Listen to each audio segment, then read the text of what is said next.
मुख्यमंत्री डॉक्टर मोहन यादव ने बहुत बड़ा फैसला कर दिया है और वो फैसला एमपी में शराबबंदी।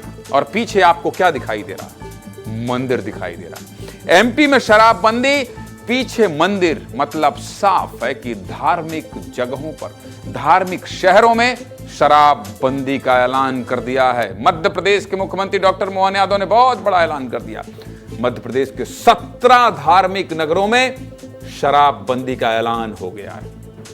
मतलब मध्य प्रदेश के 11 जिलों में आने वाले 17 धार्मिक नगरों में अब शराब की बिक्री पर पूरी तरह से रोक लगा दी गई है। सबसे पहले धार्मिक नगरों की लिस्ट आपको बता देते हैं, विस्तार से दिखा देते हैं, खबरों का विश्लेषण विस्तार से कर देते हैं। देख लीजिए किन किन 17 धार्मिक नगरों में शराबबंदी होने वाली है। देख लीजिए उज्जैन, अमरकंटक, महेश्वर, ओरछा, ओंकारेश्वर, मंडला, मुल्ताई, दतिया, जबलपुर, चित्रकूट, मैहर, सलकनपुर, मंडलेश्वर, मंदसौर, बरमान, पन्ना और देवास। पूरी लिस्ट देख लीजिए, इसमें आपका इलाका है या नहीं है, ध्यान से देख लीजिए। मुख्यमंत्री डॉक्टर मोहन यादव ने यह फैसला किया है दिल्ली जाने से पहले।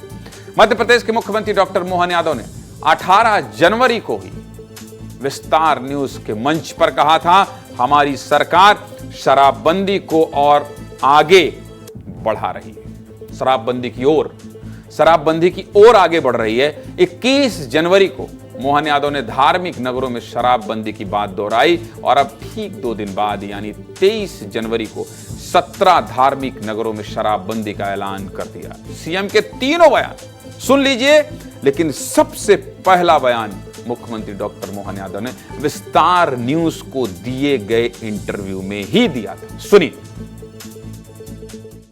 हमको ये बात भी देखना पड़ेगी कि धार्मिकता में हमारा समाज में भी वो सारी व्यवस्था रहे जिसके आधार पर समाज का दृष्टिकोण ठीक रहे।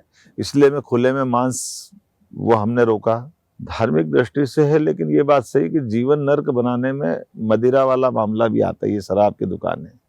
तो अभी हम चरणबद्ध चल रहे हैं कि हमारे धार्मिक जितने 17-18 शहर है उन सब दूर हम दारू की दुकानें बंद कराएंगे। तो चरणबद्ध रूप से, नैतिक रूप से हम इस बात के पक्ष में है कि अभी हम धार्मिक शहर में आने वाले मार्च के नए बजट के समय तक ये निर्णय करेंगे कि यहाँ दारू की दुकानें बंद कर दें। क्या ये फैसला आगे तक प्रदेश में पूर्ण शराबबंदी तक जाएगा क्या? अभी तो भविष्य का नहीं कह सकता हूँ, लेकिन मेरा बस चले तो मैं जरूर उस तक पहुँचूँ। हमारी प्रदेश की पॉलिसी है कि हम धार्मिक शहरों से शराबबंदी की तरफ करें और मुझे इस बात का संतोष है कि धीरे धीरे करके हम उस तरफ बढ़ रहे हैं। समाज में नशाखोरी की आदत, खासकर शराब से परिवार बर्बाद हो जाते हैं। ये बहुत बड़ा कष्ट है, सामाजिक बुराई आती है।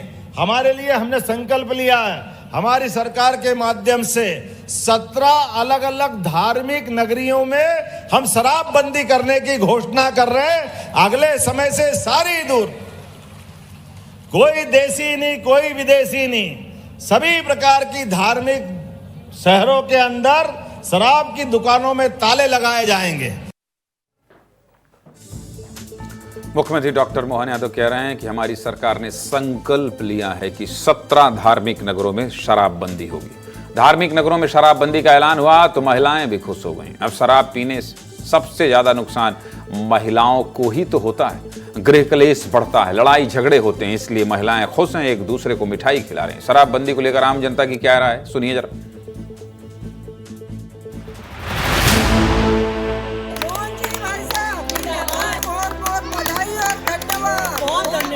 मोहन का अभिनंदन करूंगी, मोहन यादव जी का, कि उन्होंने जो 17 शहरों में जो बिल्कुल प्रतिबंधन की तैयारी कर ली है। मैं इसलिए लिख लाई थी कि नंबर 17 शहरों में ही प्रतिबंधन की तैयारी हुई है, धार्मिक शहरों में। सर्वप्रथम तो मैं माननीय मुख्यमंत्री जी को प्रणाम मेरा, और मैं उन्हें बहुत बहुत साधुवाद देना चाहती हूँ। प्रत्येक घर किसी न किसी तरह से हर घर इससे परेशान है, तो कोशिश यही रहेगी महिलाओं की, हमारे भी प्रयास था कि हम किसी न किसी प्रकार से महिलाओं को इस बात से मुक्ति दिला पाए।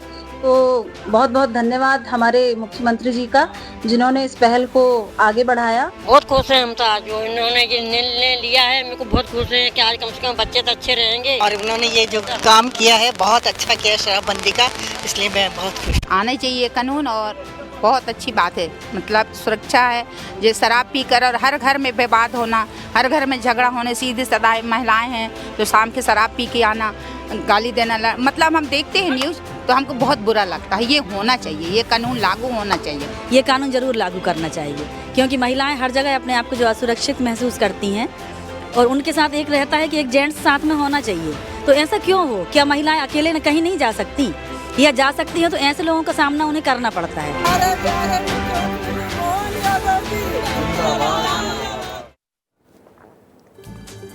मोहन सरकार ने शराबबंदी को लेकर काफी पहले कमर कस ली थी। मोहन सरकार ने सिंहस्थ 2028 के पहले लागू करने का टारगेट रखा था। मध्य प्रदेश में करीब 2 दशक से बीजेपी की सरकार रही है और लगातार मध्य प्रदेश में शराबबंदी की मांग उठती रही है। और अब मोहन यादव ने धार्मिक नगरों में शराबबंदी की शुरुआत कर ली है। मुख्यमंत्री मोहन यादव ने 21 जनवरी को जब शराबबंदी की बात कही थी, तब भी विस्तार न्यूज ने साधु संतों से बात की थी। और अब मुख्यमंत्री ने धार्मिक नगरों में शराबबंदी का ऐलान कर दिया है, तो साधु संत क्या कह रहे हैं ये भी सुन लीजिए। उज्जैनी जिस प्रकार से महाकालेश्वर की नगरी है, उसके लिए तो मैं निरंतर रूप से वहाँ का होने के कारण मांग करता रहा हूँ कि सालों बाद ये एक इंतज़ार था जिसको मोहन जी ने बड़े अच्छे से निभाया है और इसे ज़्यादा से ज़्यादा नगरों में लागू करना चाहिए। मध्य प्रदेश सरकार ने यदि फैसला लिया है और मोहन यादव जी ने, यदि सीएम ने, मुख्यमंत्री ने फैसला लिया है, तो मैं कहता हूँ कि सनातन के लिए पूरे मध्य प्रदेश नहीं पूरे भारत में ही शराबबंदी होनी चाहिए। एमपी में, मध्य प्रदेश में भी सीएम फैसला बहुत निर्णय बहुत उचित है। बाकी जो पवित्रता जो रखेंगे तो शुद्धि से बुद्धि, बुद्धि से प्रकाश, विकास सब होता है। पन्ना जो है वह धार्मिक नगरी है। धार्मिक नगरी में धर्म के रक्षा के लिए शराब नहीं होनी चाहिए, क्योंकि शराब पीने वाला प्राणी धर्म से भटक जाता है। ये पन्ना नगरी है, धार्मिक नगरी है, यहाँ दारू वारू नहीं बिकना चाहिए। क्योंकि एक मंदिर की एक मर्यादा होती है, धार्मिक नगरी की एक मर्यादा होती है, मर्यादा को पालन करना होता है। इसलिए शराबबंदी का जो फैसला लिया सीएम मोहन यादव ने, भगवान से प्रार्थना करते हैं उनको ऐसे ही अच्छे अच्छे फैसले ये मध्य प्रदेश में लेते रहें। ये इससे धर्म और समाज दोनों में खुशियाँ होंगी, क्योंकि माँ शारदा एक धार्मिक नगरी है। हम देखते हैं कि गली गली में ये सब चीज़ें होती थी, अब इसमें रोक लगेगी। उससे भक्त जो भक्त आते हैं माँ के दर्शन करने, उनको भी बड़ा प्रसन्नता होगी। महिलाएं खुश हैं, नेता खुश हैं, आम जनता खुश है और साधु संत भी खुश हैं। मोहन सरकार ने ऐतिहासिक ऐलान किया है, शराब नीति में बदलाव के बाद जल्दी ही 17 धार्मिक नगरों में शराब की दुकानों पर हमेशा के लिए ताला लग जाएगा। बड़ी खबर है इसलिए विस्तार से बता दिया। और प्रयागराज में इतना बड़ा आध्यात्मिक मेला लगा है, इसलिए प्रयागराज से साधु संतों को सुना दिया। लेकिन प्रयागराज महाकुंभ के साधु संत क्या कह रहे हैं, लाइव सुना देता हूं। मेरे सहयोगी अनमोल तिवारी बैठे हैं। एक बार बात कीजिए, धर्म का मामला है, धार्मिक नगरी का मामला है और धर्म को बचाए रखने के लिए यह फैसला लिया गया है। साधु संतों के साथ कुंभ में बैठे हैं, पूछिए जरा उनसे कि इस फैसले को कैसे देखते हैं। अनमोल। बिल्कुल ज्ञानेंद्र जी, देखिए जो फैसला मोहन सरकार ने लिया है उसकी चर्चा भोपाल से लेकर कुंभ नगरी प्रयागराज तक है। महाराज जी, शराबबंदी का फैसला हुआ है 17 धर्म नगरी में, कैसे देखते हैं इस फैसले को? बहुत सुंदर तरीके से। क्या बोलेंगे इस फैसले को? इस फैसले के लिए कहेंगे हमारा तो पूरा प्रदेश इस चीज़ से और पूरा भारत इस चीज़ को अमल होना चाहिए। ये तीर्थ स्थानों के लिए, हर जगह के लिए होना चाहिए। जैसे तीर्थ स्थान है, स्कूल हैं, बच्चे जिनमें पढ़ने जाते हैं, तो ये नशे के पदार्थ उनसे काफ़ी कोसों दूर रखे जाएं। ठीक है महाराज जी। महाराज जी कहाँ से हैं आप, ये बता दीजिए। ब्यावरा राजगढ़ जिले से। आप मध्य प्रदेश से ही आते हैं? जी हाँ जी। तो महाराज जी इस फैसले को कैसे देखते हैं मोहन यादव सरकार की? बहुत अच्छा है। हाँ। जो फैसला लिया मोहन यादव जी ने, बहुत अच्छा लिया है और शराब बंद होना पूरे चाहिए। पूरे प्रदेश में शराबबंदी होनी चाहिए? हाँ बिल्कुल होना चाहिए। हाँ। बिल्कुल। आप महाराज जी कहाँ से हैं? फर्रुखाबाद। कैसे देखते हैं इस फैसले को, बताइए। बहुत अच्छा है। हाँ। जब बंद होना चाहिए। आप बताइए महाराज जी। देखो भाई, ये मोहन यादव जी ने आकर के हमारे मध्य प्रदेश को सकुशल करने के लिए उन्होंने बहुत अच्छा व्यवहार किया है। उन्होंने बहुत अच्छा, क्यों? यहाँ पर पृथ्वी भूमि ये सत्य सनातन भूमि है, आज काल से चली आ रही है।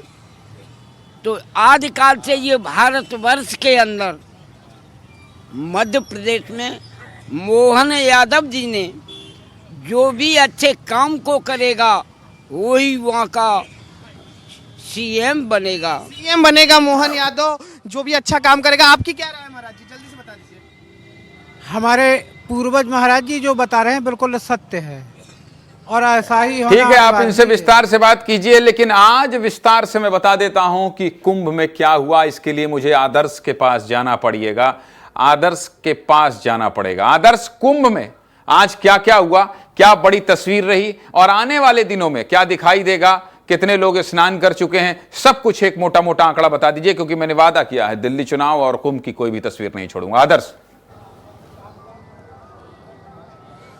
ज्ञानेंद्र जी, आज कुंभ में करीब 9.5 करोड़ लोग अभी तक स्नान कर चुके हैं और इसके साथ साथ कल्पवासी भी लगातार आ रहे हैं। आज सबसे बड़ी बात जो रही है कि राज्यपाल आनंदीबेन पटेल भी महाकुंभ में पहुंची हुई थी, उन्होंने दर्शन स्नान किए हैं। इसके साथ साथ अभिनेत्री भाग्यश्री यहां पर पहुंची थी और कुछ टीवी कलाकार भी, माफ कीजिएगा, पहुंचे हुए थे। और इसके साथ साथ 27 तारीख को अमित शाह आ रहे हैं, उसको लेकर लगातार यूपी पुलिस के जो डीजीपी हैं वो मुख्यालय पर लोगों से कमांड लेकर चेक कर रहे हैं कि सिक्योरिटी की, सुरक्षाएं की जो व्यवस्था है वो बेहतर तरीके से हो। साथ ही साथ रूट डाइवर्जन को लेकर भी विशेष प्लान किया जा रहा है, क्योंकि 5 तारीख को प्रधानमंत्री नरेंद्र मोदी यहां पर पहुंचने वाले हैं। तो कोशिश ये है कि वो जब यहां पर पहुंचे तो उनका भी स्नान बेहतर तरीके से हो और उसकी वजह से किसी श्रद्धालु को कोई दिक्कत ना हो। तो कुल मिलाकर कोशिश ये है कि आज से ट्रैफिक प्लान को लेकर और मैनेजमेंट को लेकर विशेष तौर पर ध्यान देने वाली है यूपी पुलिस। ज्ञानेंद्र जी, तो कुल मिला के आप कुंभ पर नजर बनाए रखिए। प्रधानमंत्री आने की बात आप कह रहे हैं, प्रधानमंत्री मोदी वहां पहुंचेंगे और वीवीआईपी लगातार पहुंच रहे हैं। कुंभ में जो भी होगा, जो भी अपडेट होगा, वो सब कुछ आपकी नजरों से सबसे पहले बताएंगे। चलिए, फिलहाल आपका, अनमोल का, दोनों का शुक्रिया।